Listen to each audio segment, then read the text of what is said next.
Ya es hora de comenzar a combatir a los ateos, físicos, matemáticos, sociólogos, antropólogos, arqueólogos ateos, escépticos, agnósticos, estudiosos, maestros universitarios.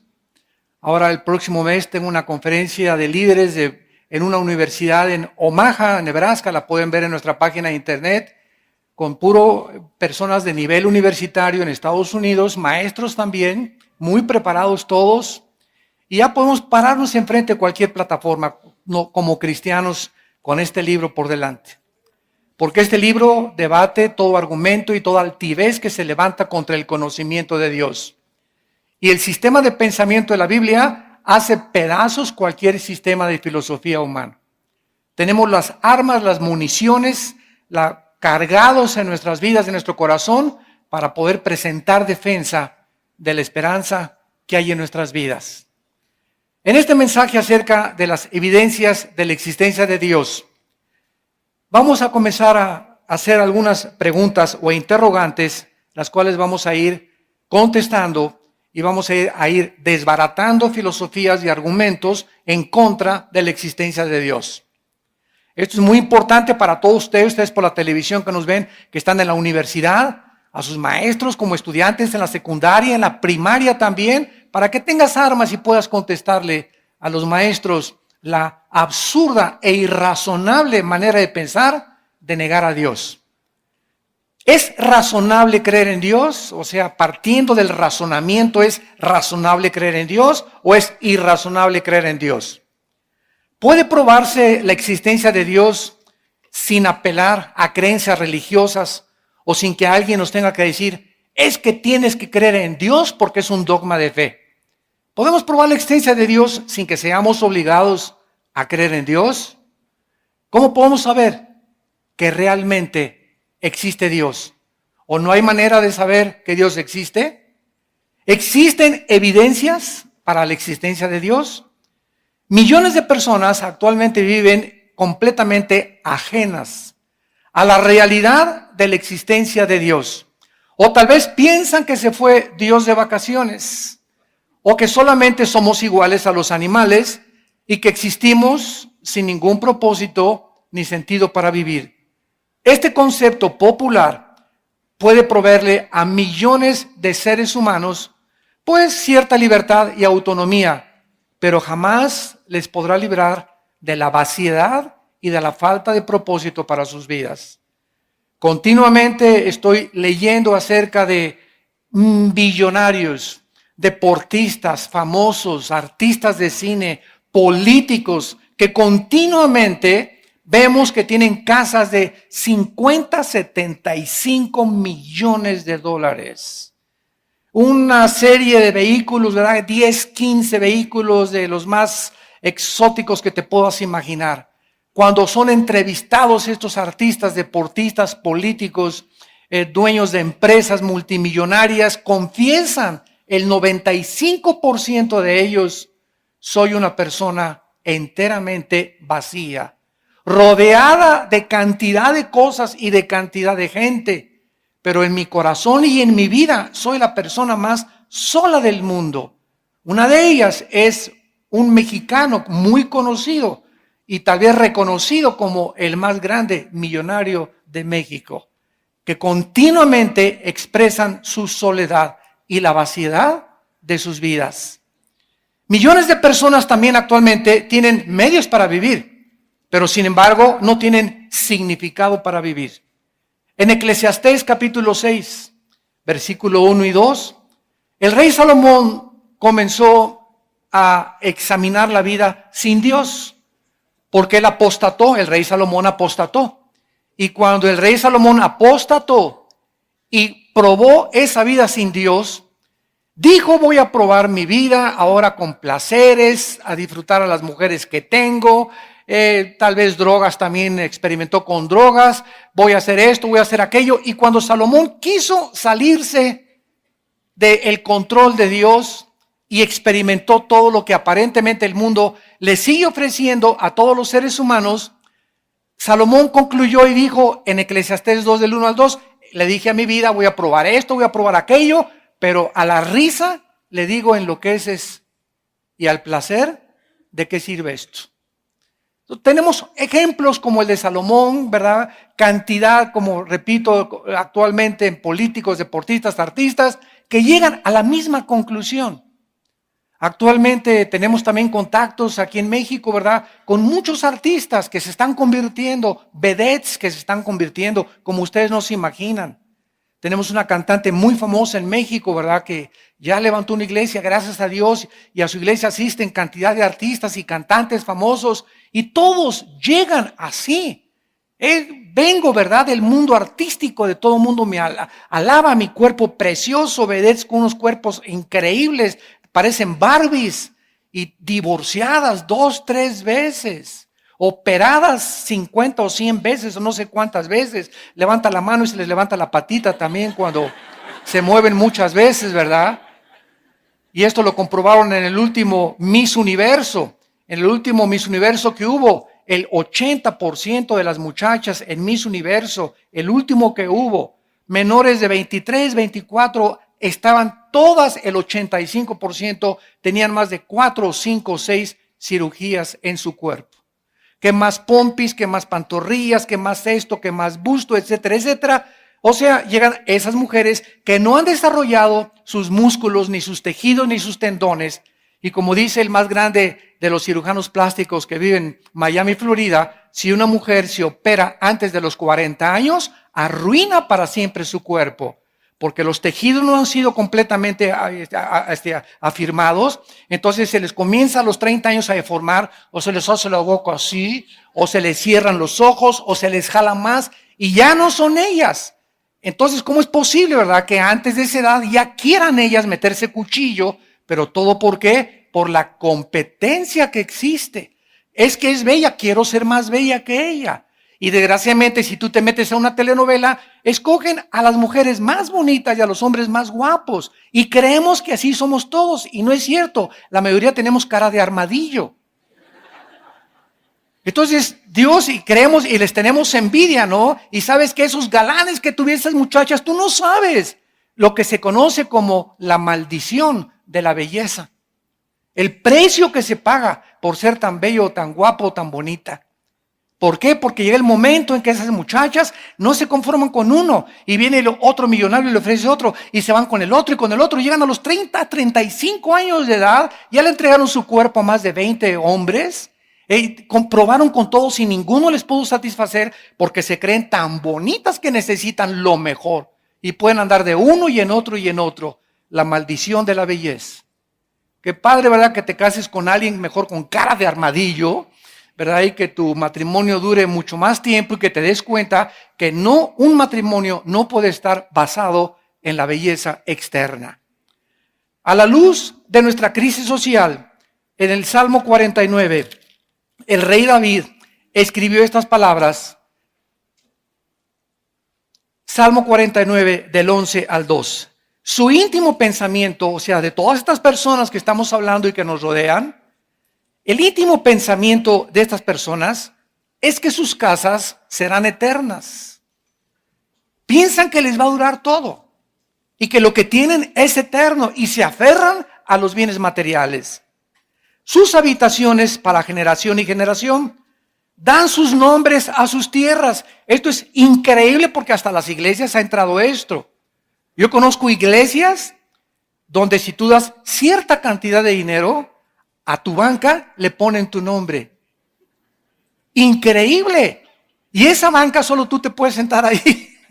O sea, tienes una acción, ahora sí que se podría llamar, ¿verdad? Acciones dentro de las iglesias.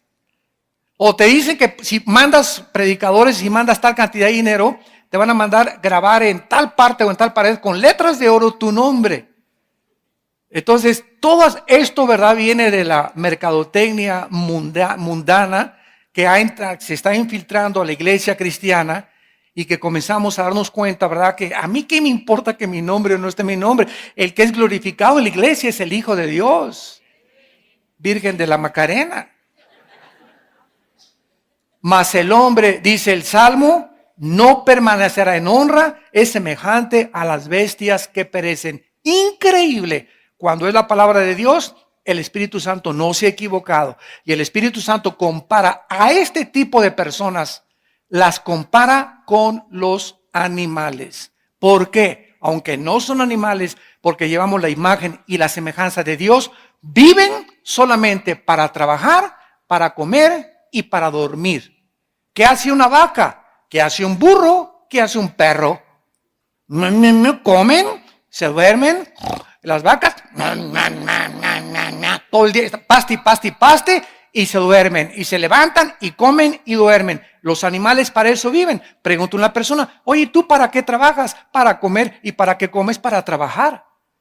¿Y no hay otro propósito en tu vida? ¿No has podido descubrir a Dios? ¿No te das cuenta que puedes disfrutar de viaje a Acapulco o con dinero sin dinero disfrutar la vida? No. ¿Por qué? Porque todos sus metas y todos sus objetivos son hacer dinero. Y se enseña a los hijos, dice, cásate con un muchacho que tenga esto, que tenga convertible, que tenga dinero y con una muchacha bonita, y creemos que ya está garantizado nuestro destino. Dice el versículo 16 al 20 del mismo capítulo 40 de los Salmos, no temas cuando se enriquece alguno, cuando aumenta la gloria de su casa, porque cuando muera no llevará nada, ni descenderá tras él su gloria. Aunque mientras viva llame dichosa su alma y sea loado cuando prospere, entrará en la generación de sus padres y nunca más verá la luz. El hombre que está en honra y no entiende, otra vez se vuelve a repetir, es semejante a las bestias que perecen. El doctor Erich Fromm, que no era cristiano, pero está reconocido en el mundo académico como uno de los más grandes especialistas en la conducta humana, el doctor Erich Fromm escribió estas palabras que están bastante relacionadas con lo que acaba de decir el rey David. Dijo así el doctor Fromm, la mayoría de las personas que me visitan sufren de una muerte interior del alma. Viven en medio de la abundancia, pero no tienen gozo ni tienen paz. Estamos hablando de un psiquiatra, ¿verdad? Que famosísimo, reconocido como de los mejores que hay, que está reconociendo que hay algo mucho más en sus pacientes que les hace falta. En otras palabras, me visitan millonarios, me visitan hombres, médicos, diputados, políticos, y me doy cuenta que todas estas personas que me visitan no se diferencian de los animales, son como zombies. Parece que no tienen alma, no tienen más que un objetivo, vivir para qué, y ya que tengo dinero, ya que tengo belleza, ¿y ahora qué sigue? Ya fui presidente de la República, te dura 6 años, compadre, el puesto. Ya fuiste gobernador, te dura 4 años o 6 años. Y cuando acabes eso, ¿qué? Y ya soy guapo, y ya soy artista, y cuando llegues a los 40 años, que tengas cara de rana, ¿verdad? Y que ya se te haya quitado de la belleza y todo, ¿qué? ¿Vas a seguir viviendo en eso? Obsesionada, como las artistas de Hollywood, como Elizabeth Taylor, que a los 80 y tantos años de edad se casó la niña 9 veces. Veamos ahora entonces la importancia de tener a Dios. El tema de la existencia de Dios tiene muy serias consecuencias para la existencia de cada uno de nosotros. Porque ningún otro asunto es más importante para el ser humano y profundo que estar conscientes que no somos animales. Que no vivimos solamente para producir, para hacer dinero, para destacar, para ser adorados, para ser aplaudidos, para ser reconocidos. Hay cosas mucho más profundas que esas en la vida. Es importante la importancia de Dios antes de probar la realidad de Dios como lo vamos a hacer. Hace algún tiempo un oficial de policía observó a un hombre en la orilla de un puente que estaba listo para aventarse y suicidarse. El policía se acercó con este suicida potencial y le dijo, hagamos un trato, dame 10 minutos para probarte que vale la pena vivir. Y entonces te doy yo a ti 10 minutos si tú me demuestras por qué no vale la pena vivir y te avientas entonces. Bueno, pasaron 20 minutos y entonces le dijo el policía, si no te convenzo, te puedes suicidar. Después, de acuerdo a esta historia, después de los 20 minutos, los dos se tomaron de la mano y se brincaron hacia abajo.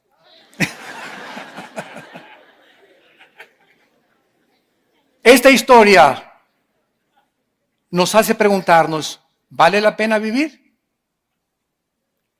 ¿Cuál es la base lógica? ¿Cuál es la razón de nuestra existencia? ¿Para qué vivimos? ¿Cuál es la base de nuestros valores morales?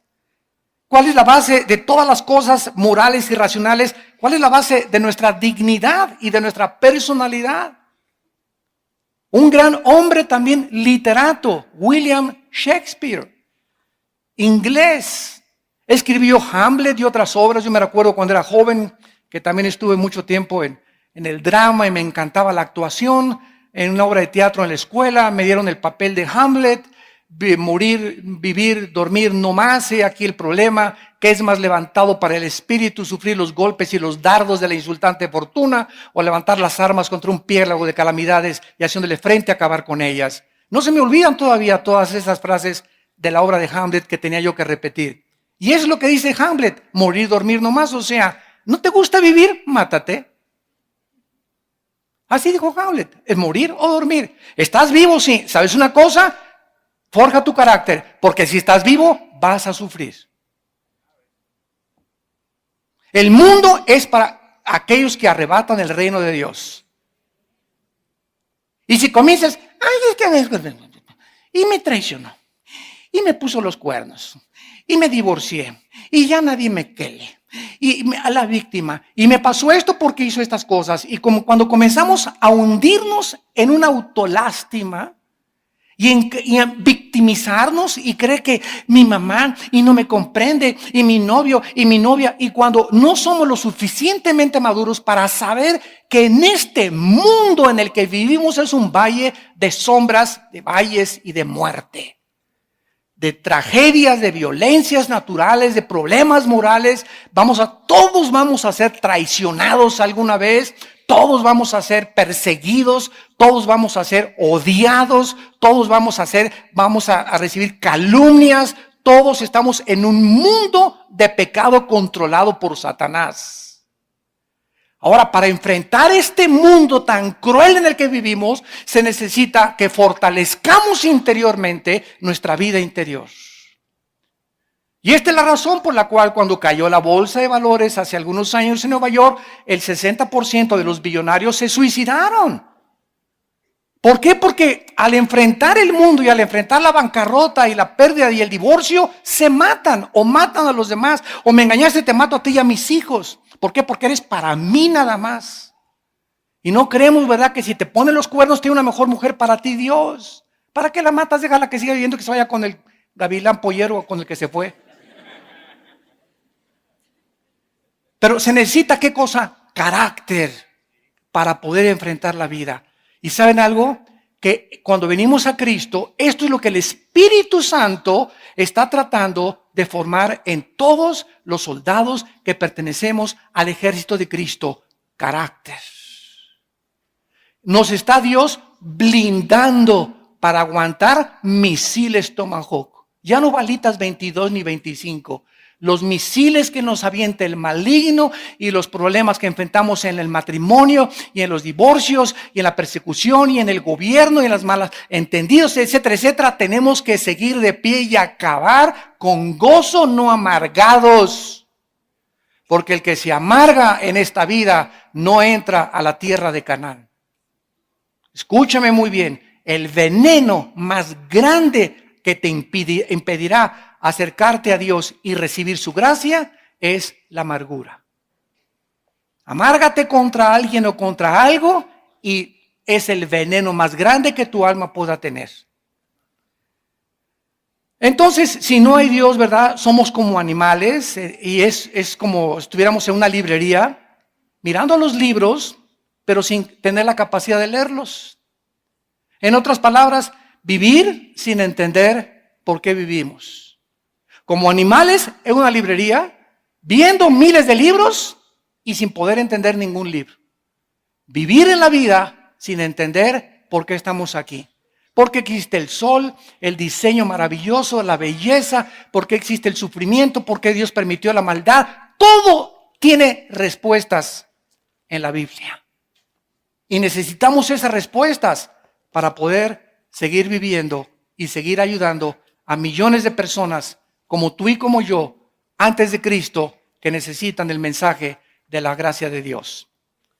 ¿Somos acaso, señores ateos, el producto accidental de la materia que evolucionó de un grano de polvo y se desarrolló en personas humanas, señores ateos?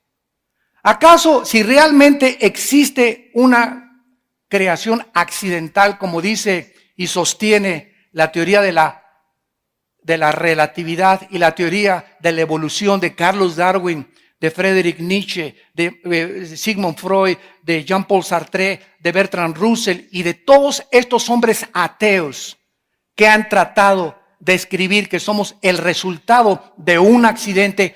Si somos el resultado de un accidente, todo comenzó con algo. Ahora, si comenzó todo con la materia, ¿acaso la materia puede pensar? ¿La materia puede tener conciencia? Entonces, ¿de dónde salieron los pensamientos y la conciencia? Que son nuestros pensamientos. Nuestros pensamientos trascienden la materia. Yo no puedo capturar los pensamientos, ni tú sabes lo que yo estoy pensando. Pero estoy en un mundo espiritual donde estoy en contacto, pensando con seres espirituales, porque Dios conoce mis pensamientos. Entonces, estas explicaciones no tienen respuesta en el ateísmo. ¿Acaso la materia produjo los sentimientos y la conciencia? ¿Puede la nada producir nada? ¿Cabeza de calabaza? La ausencia de Dios en la realidad, ¿verdad? Jamás se puede explicar por qué la búsqueda de la verdad, del bienestar social, de la justicia, del vacío tan grande que existe en el alma humana. En Eclesiastés 6, del 1 al 2, el mismo Salomón volvió a decir: he visto que a muchas personas Dios les da dinero, les da fama, les da belleza, y tú envidias a la que está bonita, el que está guapo, el que tiene mejor carro, y Dios a muchas personas les ha dado muchas cosas, y tú te preguntas, como dice el Salmo 73, David: Dios mío, cuando vi la prosperidad de los impíos, casi resbalan mis pasos, dijo David. O sea, nos da envidia porque es algo natural. Oye, yo aquí estoy como cristiano, no me emborracho, no tomo, y mi compadre llega y viva la vida y viva el América. Y hasta atrás llega mi compadre y se levanta como si nada. Pero ¿sabes una cosa? Tu compadre es igualito a un animal y al perro fido que tienes ahí en tu casa. Y tú tal vez no tienes lo que tiene tu compadre, pero ¿sabes una cosa? Tienes conciencia de Dios y espérate, porque es importante la paciencia. Espérate, porque el que ríe al último, ríe mejor. Vas a ver en 3 o 4 años a tu compadre si sigue igual. Y te vas a ver tú en 2 o 3 años si tú sigues a Dios y creyendo las promesas de Dios. ¿A dónde te va a poner Dios? Arriba de tu compadre. La historia del hombre que se fue de pesca es una realidad también como una historia. Nos va a ilustrar esta verdad. Estaba un hombre pescando y cada vez que pescaba un pez grande, lo agarraba y lo devolvía al lago. Y cuando pescaba un pez chiquito, se lo guardaba en la canasta. Y así estaba, sacaba los grandes y los devolvía al lago, sacaba los chiquitos y los guardaba en su canasta. Un hombre que lo estaba observando de lejos le preguntó, viendo que era algo tonto e irracional: oye, ¿por qué haces eso? ¿Por qué a los peces grandes los devuelves y te quedas con los chiquitos?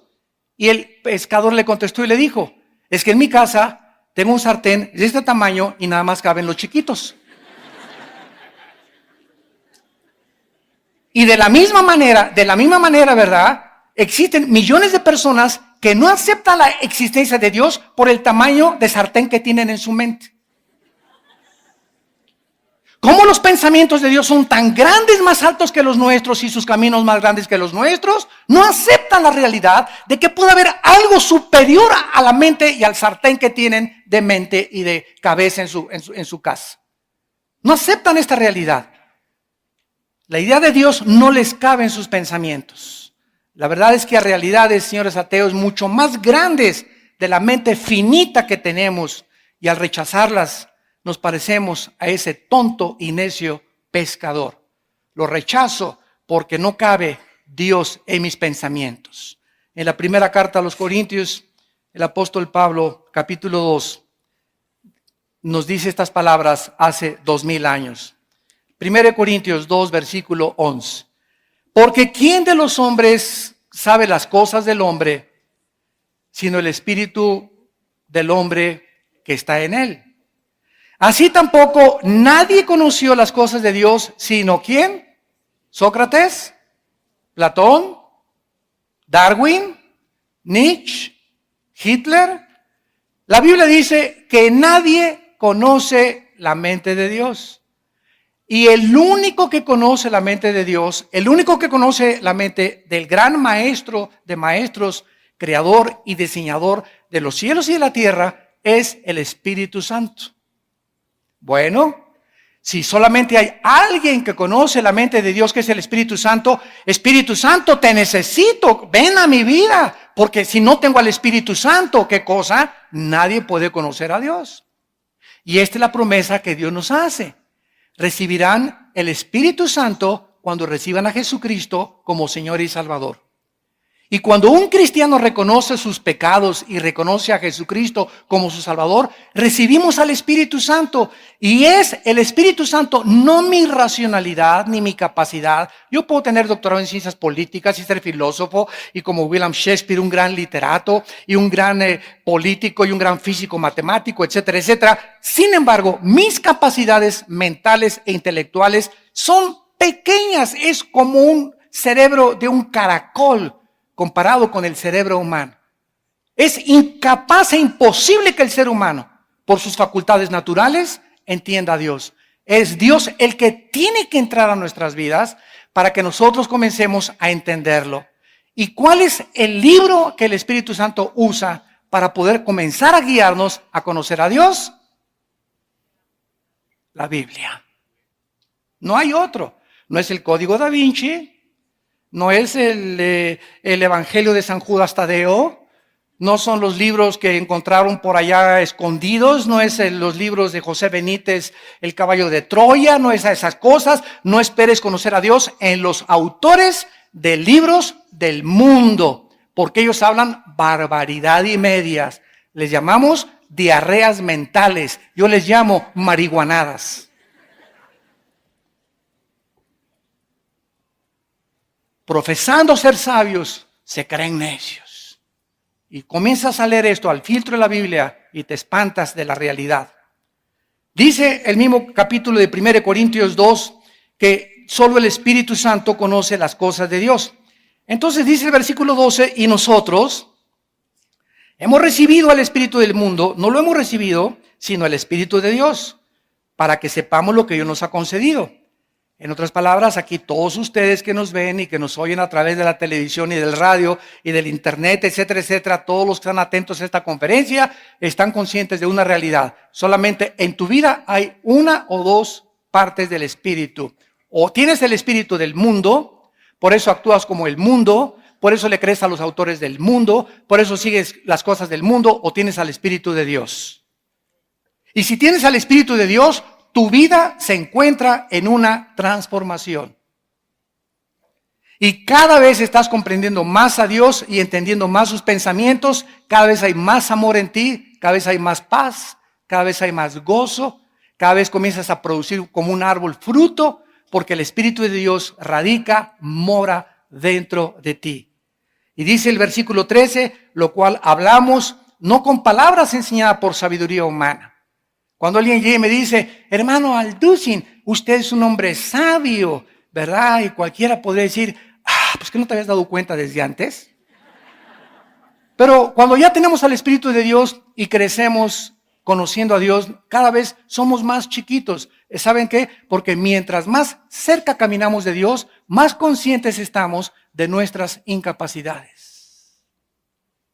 Mientras más cerca camino de Dios, más consciente estoy de mis pecados, de mis maldades. Mientras más camino cerca de Dios, más consciente estoy que no puedo hacer nada sin Él. La insuficiencia y la incapacidad del ser humano para no alcanzar nada en la vida sin Dios. Y esto es la conciencia que un cristiano tiene que desarrollar. la humildad y la mansedumbre. Si tienes sabiduría, no es mi sabiduría, es la sabiduría de la Biblia. Si eres elocuente, no es mi elocuencia, es la capacidad y el privilegio que el Espíritu Santo nos toma como instrumentos para ser simplemente instrumentos, guantes. Somos un guante donde Dios entra y solamente nos está usando. Somos como el burro que llevó a Cristo a Jerusalén. Imagínense ustedes, ¿verdad? Cuánta gente va ahí alabando y no nos damos cuenta, ¿verdad? Que no somos más que los burritos que llevamos a Jesucristo. Cuando le hicimos el aplauso, gracias, ¿verdad? Gracias, amado Paul. Yo sabía que lo merecía. Cállate, no eres más que el burro de Jesús. Muy bien, veamos ahora a continuación la evidencia cosmológica. La palabra cosmos es cosmos del universo, logos, conocimiento. Uno de los más fuertes argumentos para probar la existencia de Dios es esta, la evidencia cósmica. La existencia, vamos a seguir una línea lógica y elemental de razonamiento. Vivimos en un universo perfectamente bien afinado. El universo en el cual nos encontramos es como una computadora perfectamente bien afinada y diseñada, caminando 1000 veces mejor que la maquinaria de un reloj. Yo agarro el reloj y lo desarmo y tiene cosas, pero que se necesitan lentes especiales y tornillos especiales para ver que mi secundero esté caminando continuamente y me dé la hora exacta durante 10, 20, 30 años que tenga mi reloj. El universo es como un reloj, como una maquinaria superior perfectamente bien afinada, diseñada, calculada, escúchenme, matemáticamente y ordenada por algo que está detrás. Porque si yo veo una pintura, hay un pintor. Si veo un edificio precioso, hay un arquitecto. Si veo un reloj, hay un relojero. Si veo un libro, hay un autor detrás del libro. Todas las cosas tienen una causa de ser. Y si vemos un universo diseñado, calculado, afinado matemáticamente, con un diseño precioso donde todo funciona, cualquier cosa que se saliera del funcionamiento, el universo explotaría, yo llego a una conclusión: los cielos cuentan la gloria de Dios y el firmamento, la obra de sus manos. Oh Dios, tú tienes que existir, tú tienes que estar detrás de todo esto. Esto no pudo haber surgido de la nada ni accidentalmente. La vida no es un accidente tampoco, hay una razón por la cual existimos. Como dice el Salmo 19, ¿verdad? La gloria de los cielos cuentan la gloria de Dios. No se necesita, dice Romanos 1, porque lo que de Dios se conoce les es manifiesto, porque Dios se los manifestó.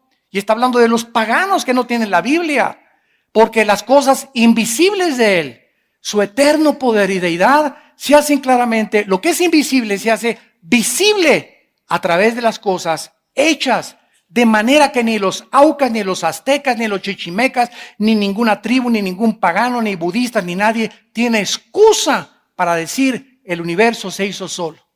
Por eso en la conferencia que dimos ayer, la religión del anticristo, demostramos que desde el hinduismo, que es la religión más antigua, hasta nuestros días, el hombre es incorregiblemente religioso, como dijo Sigmund Freud, el psicólogo vienés.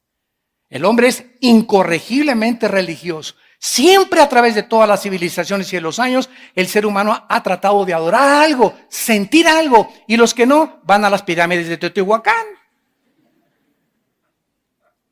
Hazme el favor, van a las pirámides de Teotihuacán a recibir energía, por el amor de Dios. O se van a las a las pirámides de Egipto, tantas cosas que inventamos, ¿verdad? Pero es que estamos conscientes de que hay algo que trasciende nuestra conciencia humana y la vida natural del ser humano en este planeta. Vean ustedes en Isaías 40, hace 2750 años, lo que este profeta escribió acerca de Dios.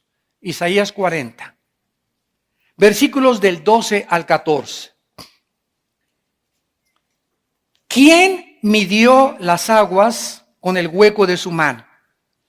¿Saben ustedes la cantidad de agua que existe en el planeta Tierra? ¿Saben ustedes que 2/3 partes del planeta son agua? Y dice el profeta, guiado por el Espíritu Santo, que esta cantidad de agua cabe en la mano de Dios. Es simplemente usando comparaciones para que tengamos una ligera idea nada más de la grandeza de Dios. Con 3 dedos juntó el polvo de la tierra. Fíjense, en una mano de Dios cabe todo el agua del planeta Tierra. Le bastaron 3 dedos para los trillones de trillones, cuatrillones, quinquillones de granitos de arena que hay en el mundo. Dios los juntó con 3 dedos. Pesó los montes con balanza y con pesas de los collados. En otras palabras, cuando Dios fundó este planeta, lo midió. La Tierra tiene que tener esta circunferencia. No hizo que aparezca una bola ahí flotando. Midió exactamente Dios porque Él es el gran diseñador. Y la Tierra tenía que tener exactamente la curvatura, la inclinación de 23 grados y medio sobre su eje exactamente. La distancia que tenía que tener la Tierra del Sol tenía que ser perfectamente bien calculada, porque más cerquita del Sol o el Sol más rojo o menos azul no podría producir la fotosíntesis. Tendría la Tierra que dar su giro en 24 horas para que nosotros no sintiéramos que estamos en la rueda de la fortuna, ¿verdad? Ahorita la Tierra está girando a cierta cantidad de kilómetros sobre su eje en 24 horas y al mismo tiempo nuestro planeta está siendo trasladado. Gira y se traslada y ninguno lo siente. Pues gracias a esto Dios calculó para que el movimiento fuera perfecto y para que a través de este movimiento de la Tierra y su traslación hubieran 4 estaciones del año. Para que no nos aburriéramos con puro invierno, con pura primavera, con puras hojas cayéndose en el otoño, ¿verdad? Para que tuviéramos diferencias y supiéramos que la vida tiene cambios. Hoy es primavera, ahora el otoño se comienzan a caer y así es la vida. La vida a veces tenemos valles, ¿verdad? Donde estamos tranquilos y hay montes que subir. Hay montes y valles. En los montes nos ejercitamos, bajamos a los valles, pero en la vida hay sombras y muerte y sufrimiento y Dios nos está entrenando para enfrentar la vida con valor. Dice en el versículo 13, ¿quién enseñó al Espíritu de Jehová? ¿Los ateos? ¿Quién puede? Si este Dios existe, estamos siguiendo solamente la ley de la cosmología. Si este Dios existe y nos ha maravillado con esta creación, ¿puede un ateo decir, bueno, mira, yo no creo en Dios porque si Dios es Dios, ¿por qué permite que los niños se mueran? ¿Y por qué permite tantas maldades y los tsunamis y las tragedias? Bueno, señor ateo, es lo que yo les he contestado. Tú no estás dudando, fíjense, tú no estás dudando, tú te dices ateo y me estás diciendo que eso fue lo que te guió al ateísmo, porque el 90% de los ateos son ateos heridos, lastimados. Algo les pasó en sus vidas que se amargaron contra Dios. No pudieron explicar lo que estaba pasando y atacaron a Dios o están atacando a alguien que no existe. Entonces yo le dije una vez a un ateo, ¿verdad? En una universidad, le dije, mira, tú no estás atacando la existencia de Dios, tú estás atacando el carácter de Dios. Entonces tú no puedes negar que exista Dios. Tu problema está que no entiendes lo que Dios hace. ¿Me van siguiendo? No entiendes lo que Dios hace. ¿Por qué Dios sí existe? Bueno, existe, ¿no? Ahora, si tú asumes que existe, entonces deja que Dios te explique y te diga qué está haciendo. Es como el niño, ¿verdad? Que llega y le dice a su papá, papito, ¿por qué me hiciste pum, pum, pum, pum? No me queles. Y el papá te dice, mira, chamaco, cerebro de cuija, no te voy a explicar ahorita, o sea, no me vas a entender, pero a los 8 o 9 años de edad vas a entender que el amor tiene 2 manifestaciones. Te amo cuando te abrazo y te amo cuando te hago pum, pum, pum. Porque si hay amor sin disciplina es sentimentalismo. Y si hay puro pum, pum, pum, es dictadura. Entonces necesitan los 2 elementos para educar a un niño. Amor, pero nunca le dejes de pum, pum, pum. porque crece con un carácter en rebelión. Nacen con la necedad, dice Salomón en Proverbios, ligada en la naturaleza humana. Desde chiquitos vamos en contra de la autoridad. Y comemos y te avientan los espaguetis. Y púchila. Y no quiero. Y como trompos se comienzan a darse vueltas y cómprame esto. Y tienen un juguete y no quiero esto y quiero el del otro. Y vemos desde chiquitos que traemos la maldad ya arraigada en la naturaleza humana. Y se necesita la vara y el amor, mezclados con sabiduría para no excedernos en ningún extremo. Bueno, así es Dios. Tú no entiendes por qué permitió al diablo, ok, lo vas a entender como dijo Don Teofilito. Porque sus pensamientos son más grandes que tus pensamientos. Entonces no trates de combatir y pelearte con una cosa superior a tu vida. Esto es lógico. Bueno, entonces ¿cómo lo puedo entender? Ok, reconoce que Él existe, que Él murió en la cruz por tus pecados, que pagó con su sangre, con su Hijo Jesucristo. Cae de rodillas, reconoce que necesitas y que eres un pobre caracol, cuija, ¿verdad? Renacuajo de agua puerca. Y cuando reconozcas tu incapacidad y no agarres a Dios, a ver, págate para el cielo. Siéntate aquí en los sentidos acusados. A ver, Dios, ¿por qué hiciste esto? Imagínate nada más, esa es la posición atea. ¿Por qué hiciste esto? A ver, espérame tantito. Si tú fueras Dios, ¿hubieras hecho algo mejor? Claro que sí. No hubiera permitido tanta maldad en el universo. ¿Así? Pues entonces hubiera sido un Dios que hubiera creado puros robots y zombies. Porque si no hay libertad para el mal y no hay libertad para el bien, ¿cómo podemos comparar qué es la misericordia y qué es la bondad y qué es el bien de Dios? ¿Cómo sabemos de la misericordia y el bien? Porque hay mal. Si fuera puro bien, seríamos robots sin elección ni capacidad de elegir amar a Dios libremente. Oh, profundidad de los caminos y la sabiduría de Dios. Y dice el versículo 3, ¿quién le puede entonces enseñar a Dios? ¿Quién le puede aconsejar? Hazme el favor nada más. Si yo fuera Dios, haría las cosas mejor. ¿Saben cómo se llama esto? Esto se llama soberbia. Soberbia. Soberbia de escritores, de ateos, de productores de cine, de políticos. Soberbia. Nos ponemos a demandarle al Creador como lombrices. Cállese, no nos podría hacer a Dios así. Y se acabaría todo. Y no lo hace, porque Él es grande en su paciencia y en su misericordia. Dice el versículo 14, ¿y a quién le pidió consejo Dios para que lo avisen?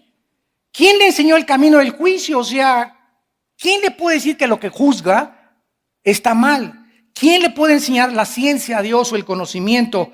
¿Quién le puede mostrar la senda de la prudencia? La palabra prudencia en hebreo es tebuná, que significa inteligencia. ¿Quién? Entonces, ¿cuál es el papel del ser humano?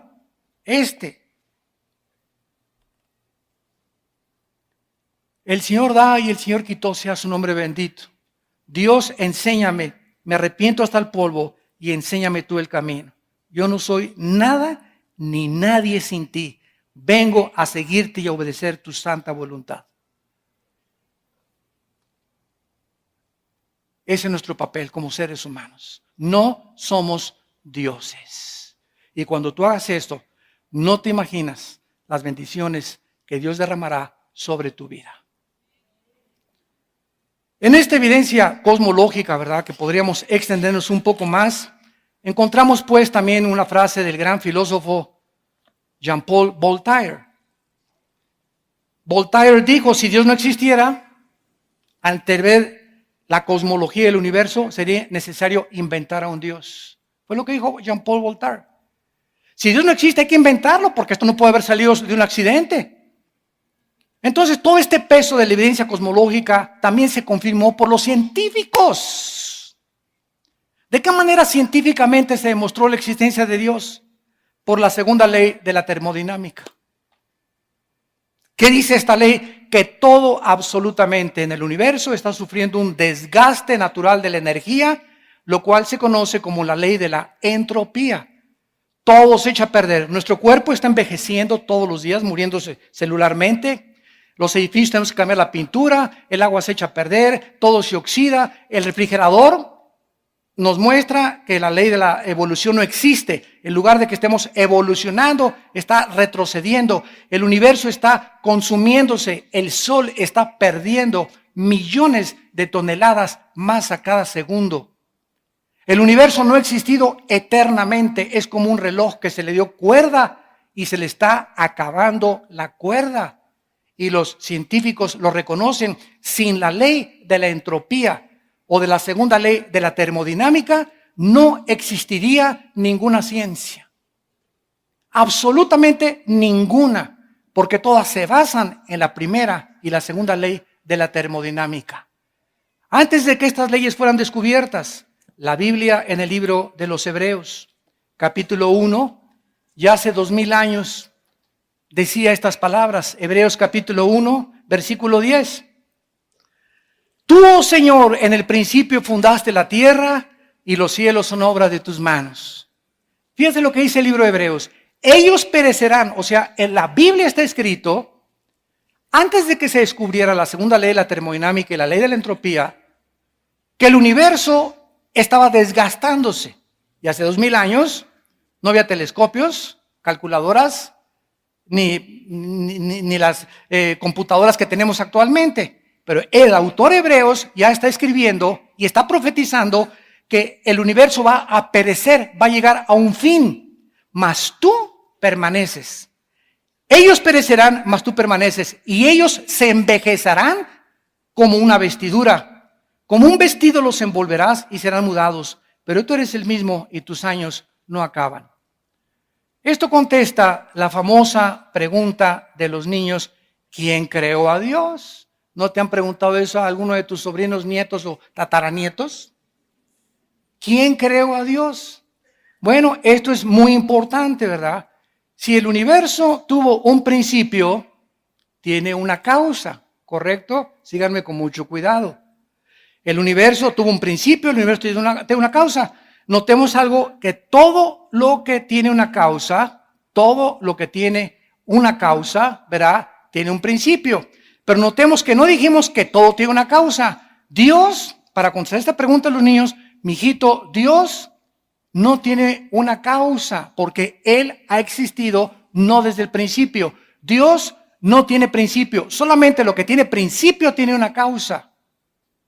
La materia, el espacio y el tiempo tuvieron un principio, Génesis 1:1. Entonces tuvieron un principio, pero Dios, al no tener un principio, no necesita una causa para existir. ¿Capisce? Dios, al no tener una causa, no necesita, ¿verdad?, un principio, ni tiene un principio para tener una causa. Entonces, cuando decimos Dios es eterno, muchos cristianos creen, es que Dios tiene billones de años de existencia.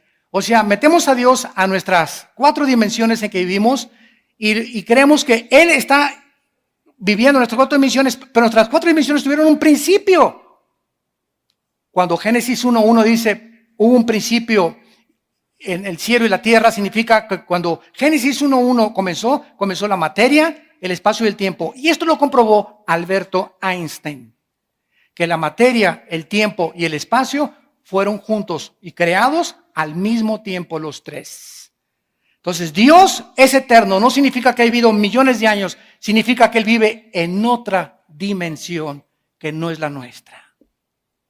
Entonces, cuando hablamos de eternidad, no es de millones de años para nosotros, pero la eternidad de Dios es que Él no es semejante a nosotros, ni vive limitado, ni sometido a 4 dimensiones. Robert Hastrow, director del Instituto para los Estudios del Espacio de la NASA, dijo, ¿verdad?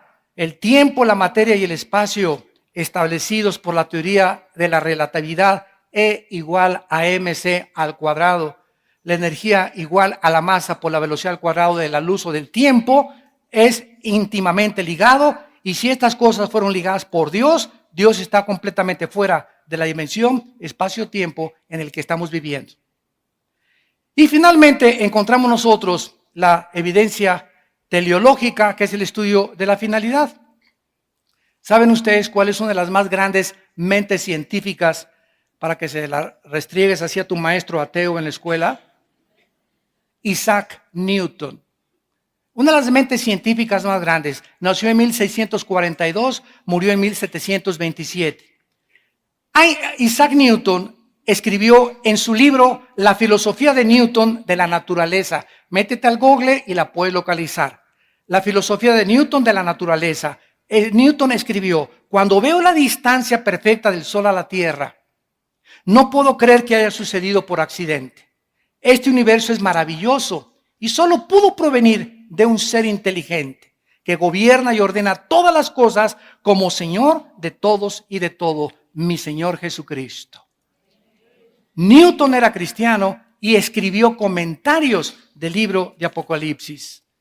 Y podríamos seguir diciendo más evidencias, el diseño de la vida. Ahora que se descubrió en 1954, el doctor Crick, el ADN, el ácido desoxirribonucleico, que forman todas las células que tenemos en el cuerpo, comenzó el mundo a introducirse en que dentro de todas nuestras células hay un código, un software. Y para que haya información, un código, tiene que haber alguien que puso esa codificación. No se puede codificar nada sin una mente inteligente. ¿Quién puso en cada uno de los billones de mis células de mi cuerpo y del tuyo la información para reproducirnos exactamente iguales? Esto es maravilloso. La evidencia de la conciencia moral. Emmanuel Kant, 1724-1804, escribió en su libro La crítica de la razón. Dos cosas llenan la mente con asombro y admiración: los cielos llenos de estrellas y la ley moral dentro de mi vida. Todos estos hombres del pasado reconocieron de alguna forma a los filósofos griegos que Dios existía. ¿Cuándo surgieron los ateos? En el siglo XX. Cuando alcanzamos la tecnología y los descubrimientos científicos, el hombre se envaneció en sus razonamientos. Su necio corazón fue entenebrecido y, profesando ser sabios, se hicieron necios. Y finalmente, la evidencia cristológica realmente es la más grande evidencia de todas.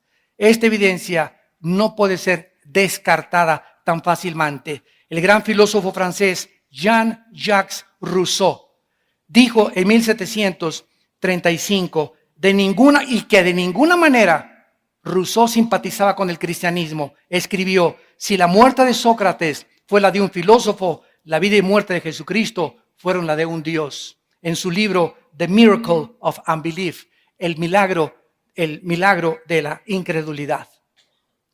Todos estos hombres literatos de alguna forma tenían que llegar a eso. La evidencia bíblica indica que Jesucristo fue el Hijo de Dios, o fue el psicópata, paranoico, maniático, depresivo más grande que la historia ha conocido. O Cristo es lo que Él dijo ser. O vuelvo a repetir, fue el loco más grande que se haya atrevido a decir: yo soy el camino, la verdad y la vida. Yo soy la resurrección de la vida. Y he aquí que he vencido la muerte, y cualquiera que crea en mí tiene vida eterna, y nadie conoce al Padre más que yo, y aquellos a quienes yo se los puedo hacer revelar. Y yo soy el pan que ha descendido del cielo y da vida a los hombres. Cualquiera que ustedes me siga no andará en tinieblas, porque yo soy la luz del mundo. Cristo nos viene a traer un mensaje de esperanza. No son animales. No fuimos creados por accidentes, ni somos el resultado de una selección natural, ni venimos de la evolución. Tenemos la imagen, la semejanza de un creador que nos da testimonio en nuestra conciencia moral que somos agentes responsables de nuestras decisiones. Y que cada decisión que yo tomo en mi vida tiene consecuencias para bien o para mal. He aquí les pongo, dice la Biblia, la bendición y la maldición. Escojan ustedes en quién quieren creer. Examina las evidencias. ¿Estás buscando a Dios? Examina estas evidencias. Si dices que eres ateo, siempre les pregunto: oye, ¿por qué eres ateo? Porque no encuentras a Dios. ¿Dónde lo buscaste? ¿No sales de Cholula? Ya viajaste por toda la tierra, ya viajaste por todo el universo y me puedes decir: no lo encontré, ¿eh?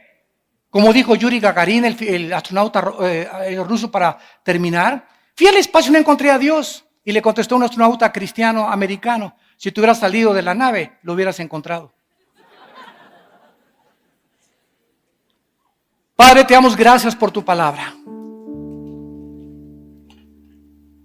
Los cielos cuentan tu gloria y el firmamento la obra de tus manos. Un día emite sabiduría, otro día. No necesitamos ni siquiera oír palabras ni tu voz audiblemente. Porque lo que tú nos has dado a conocer, lo podemos percibir por el diseño, el orden, el cálculo, la belleza que nos rodea. Un universo perfectamente afinado como una máquina que funciona de acuerdo a tus leyes que has establecido para que nosotros podamos vivir. No solamente bajo las leyes de la gravitación y las leyes físicas de la entropía, sino que nos has dado leyes morales.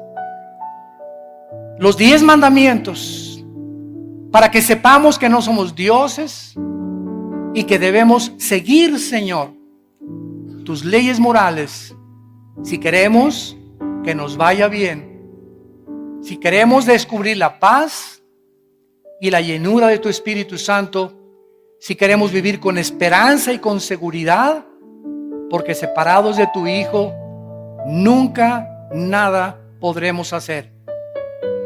Muchos de ustedes en esta mañana y los que nos ven por televisión, le han abierto su corazón finalmente a Dios. Gloria a su nombre. En este instante, aprovecha en que el Espíritu Santo ha preparado tu corazón para invitar a Cristo como tu Salvador. Y ahí desde tu lugar, dile estas palabras: Señor mío y Dios mío, perdona mis pecados, mi soberbia intelectual, mi rebelión contra tus leyes, mi insensatez, mi irracionalidad. Porque ahora me doy cuenta qué grande eres, cuán lejos estás de mis pensamientos todavía, pero creo que en esa cruz tu santo Hijo Jesucristo dio su vida mediante el derramamiento de su sangre para perdonarme de todas mis maldades. Señor Jesucristo, creo que a los 3 días resucitaste de los muertos, y como estás vivo, te pido en este instante en que mi corazón está preparado para recibirte, que entres a mi alma. Sáname, Señor, límpiame de mis maldades, cambia mi manera de pensar, bendice mi familia, mi matrimonio, mis hijos, mis padres, mi trabajo, Señor. Dame el vigor y la salud y las fuerzas para hablar de ti y anunciar tu justicia a las naciones. En el nombre de Jesús. Amén. Increíble. Cuando es la palabra de Dios, el Espíritu Santo no se ha equivocado. Y el Espíritu Santo compara a este tipo de personas, las compara con los animales. ¿Por qué? Aunque no son animales, porque llevamos la imagen y la semejanza de Dios, viven solamente para trabajar, para comer y para dormir. ¿Qué hace una vaca? ¿Qué hace un burro? ¿Qué hace un perro? Comen, se duermen. Las vacas todo el día paste y se duermen, y se levantan y comen y duermen. Los animales para eso viven. Pregunta una persona: oye, ¿tú para qué trabajas? Para comer. ¿Y para qué comes? Para trabajar. ¿Y no hay otro propósito en tu vida? ¿No has podido descubrir a Dios? ¿No te das cuenta que puedes disfrutar del viaje a Acapulco o con dinero o sin dinero disfrutar la vida? No. ¿Por qué? Porque todos sus metas y todos sus objetivos son hacer dinero. Y se enseña a los hijos, dice: cásate con un muchacho que tenga esto, que académico. Como uno de los más grandes especialistas en la conducta humana, el doctor Erich Fromm, escribió estas palabras que están bastante relacionadas con lo que acaba de decir el rey David. Dijo así el doctor Fromm: la mayoría de las personas que me visitan sufren de una muerte interior del alma. Viven en medio de la abundancia, pero no tienen gozo ni tienen paz. Estamos hablando de un psiquiatra, ¿verdad? Que famosísimo, reconocido como de los mejores que hay, que está reconociendo que hay algo mucho más en sus pacientes que les hace falta. En otras palabras, me visitan millonarios, me visitan hombres, médicos, diputados, políticos, y me doy cuenta que todas estas personas que me visitan no se diferencian de los animales, son como zombies. Parece que no tienen alma, no tienen más que un objetivo, vivir para qué, y ya que tengo dinero, ya que tengo belleza, ¿y ahora qué sigue? Ya fui presidente de la República, te dura 6 años, compadre, el puesto. Ya fuiste gobernador, te dura 4 años o 6 años. Y cuando acabes eso, ¿qué? Y ya soy guapo, y ya soy artista, y cuando llegues a los 40 años, que tengas cara de rana, ¿verdad? Y que ya se te haya quitado de la belleza y todo, ¿qué? ¿Vas a seguir viviendo en eso, obsesionada? Como las artistas de Hollywood, como Elizabeth Taylor, que a los 80 y tantos años de edad se casó la niña 9 veces. Veamos ahora entonces la importancia de tener a Dios. El tema de la existencia de Dios tiene muy serias consecuencias para la existencia de cada uno de nosotros. Porque ningún otro asunto es más importante para el ser humano y profundo que estar conscientes que no somos animales, que no vivimos solamente para producir, para hacer dinero, para destacar, para ser adorados, para ser aplaudidos, para ser reconocidos. Hay cosas mucho más profundas que esas en la vida. Es importante la importancia de Dios antes de probar la realidad de Dios como lo vamos a hacer. Hace algún tiempo un oficial de policía observó a un hombre en la orilla de un puente que estaba listo para aventarse y suicidarse. El policía se acercó con este suicida potencial y le dijo: hagamos un trato, dame 10 minutos para probarte que vale la pena vivir. Y entonces te doy yo a ti 10 minutos si tú me demuestras por qué no vale la pena vivir y te avientas entonces. Bueno, pasaron 20 minutos y entonces le dijo el policía: si no te convenzo, te puedes suicidar. Después, de acuerdo a esta historia, después de los 20 minutos, los dos se tomaron de la mano y se brincaron hacia abajo.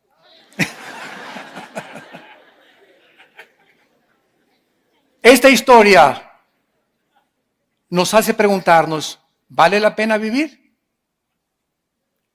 ¿Cuál es la base lógica? ¿Cuál es la razón de nuestra existencia? ¿Para qué vivimos? ¿Cuál es la base de nuestros valores morales? ¿Cuál es la base de todas las cosas morales y racionales? ¿Cuál es la base de nuestra dignidad y de nuestra personalidad? Un gran hombre también literato, William Shakespeare, inglés, escribió Hamlet y otras obras. Yo me recuerdo cuando era joven que también estuve mucho tiempo en el drama y me encantaba la actuación.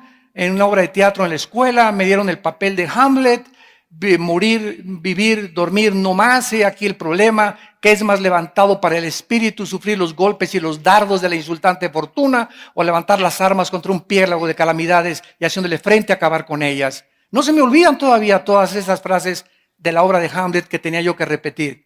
Y es lo que dice Hamlet: morir, dormir, no más. O sea, ¿no te gusta vivir? Mátate. Así dijo Hamlet: es morir o dormir. ¿Estás vivo? Sí. ¿Sabes una cosa?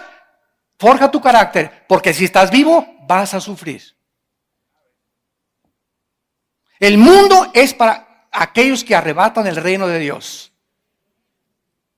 Y si comienzas: ay, es que y me traicionó, y me puso los cuernos, y me divorcié, y ya nadie me quiere, y a la víctima, y me pasó esto porque hizo estas cosas. Y como cuando comenzamos a hundirnos en una autolástima y en victimizarnos y creer que mi mamá y no me comprende, y mi novio y mi novia, y cuando no somos lo suficientemente maduros para saber que en este mundo en el que vivimos es un valle de sombras, valles y de muerte, de tragedias, de violencias naturales, de problemas morales. Todos vamos a ser traicionados alguna vez, todos vamos a ser perseguidos, todos vamos a ser odiados, todos vamos a recibir calumnias. Todos estamos en un mundo de pecado controlado por Satanás. Ahora, para enfrentar este mundo tan cruel en el que vivimos, se necesita que fortalezcamos interiormente nuestra vida interior. Y esta es la razón por la cual cuando cayó la bolsa de valores hace algunos años en Nueva York, el 60% de los billonarios se suicidaron. ¿Por qué? Porque al enfrentar el mundo y al enfrentar la bancarrota y la pérdida y el divorcio, se matan o matan a los demás. O me engañaste, te mato a ti y a mis hijos. ¿Por qué? Porque eres para mí nada más. Y no creemos, ¿verdad?, que si te ponen los cuernos tiene una mejor mujer para ti, Dios. ¿Para qué la matas? Déjala que siga viviendo, que se vaya con el gavilán pollero o con el que se fue. Pero se necesita, ¿qué cosa? Carácter para poder enfrentar la vida. ¿Y saben algo? Que cuando venimos a Cristo, esto es lo que el Espíritu Santo está tratando de formar en todos los soldados que pertenecemos al ejército de Cristo. Carácter. Nos está Dios blindando para aguantar misiles Tomahawk. Ya no balitas 22 ni 25.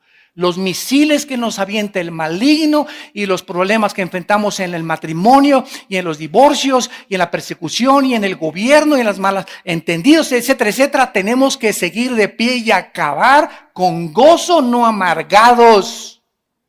Porque el que se amarga en esta vida no entra a la tierra de Canaán.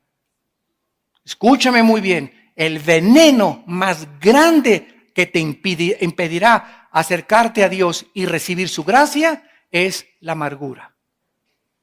Amárgate contra alguien o contra algo y es el veneno más grande que tu alma pueda tener. Entonces, si no hay Dios, ¿verdad? Somos como animales y es como si estuviéramos en una librería mirando los libros, pero sin tener la capacidad de leerlos. En otras palabras, vivir sin entender por qué vivimos. Como animales en una librería, viendo miles de libros y sin poder entender ningún libro. Vivir en la vida sin entender por qué estamos aquí. Por qué existe el sol, el diseño maravilloso, la belleza, por qué existe el sufrimiento, por qué Dios permitió la maldad. Todo tiene respuestas en la Biblia. Y necesitamos esas respuestas para poder seguir viviendo y seguir ayudando a millones de personas como tú y como yo, antes de Cristo, que necesitan el mensaje de la gracia de Dios. ¿Somos acaso, señores ateos, el producto accidental de la materia que evolucionó de un grano de polvo y se desarrolló en personas humanas, señores ateos? ¿Acaso, si realmente existe una creación accidental, como dice y sostiene